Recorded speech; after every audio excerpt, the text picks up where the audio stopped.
শরতের প্রকৃতি।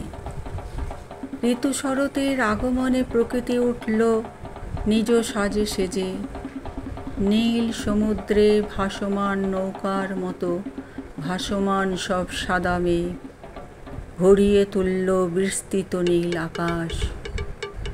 খোলা সবুজ মাঠে শুভ্র রঙের পুষ্প প্রস্ফুটিত করল সুন্দর প্রাকৃতিক শোভা। সোনালি মিঠে রোদের আলোকে প্রাণে যেন জেগে ওঠে নব উদ্দীপনার ছোঁয়া। ফুলের সমারোহে ভরে ওঠে বহু ছোট বড় আকৃতির উদ্ভিদ। প্রকৃতির বৈচিত্র্যময় বাহারে খুশির জোয়ারে পূর্ণ হয় আমাদের চারিদিক। শরৎ ঋতুর আবির্ভাবে তারুণ্যতার ছোঁয়া আসে মাঠ ঘাট ও শস্য ক্ষেতে। প্রকৃতির বৈচিত্র্যময় অপরূপ শোভাকে সঙ্গী করে সকলে চায় উৎসবে সামিল হতে। গণেশ বিশ্বকর্মা পুজোর পর মহালয়া দিয়ে এই সময়েই হয় শ্রেষ্ঠ উৎসব দুর্গাপুজো সূচনা।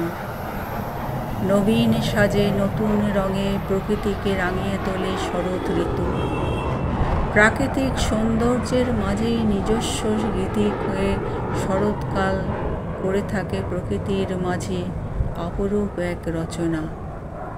নীলকণ্ঠ ফুলের স্নিগ্ধতায় আমাদের মনে বিরাজ করে শান্ততা ও কোমলতা।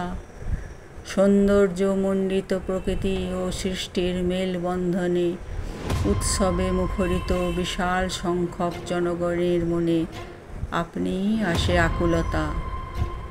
দুর্গা, লক্ষ্মী, কালী, জগদ্ধাত্রী পুজোর জমজমাট আবহ, বাহারি প্রকৃতি সৌন্দর্যে সুপ্ত থাকে ঋতু শরতের প্রকৃত মহিমা।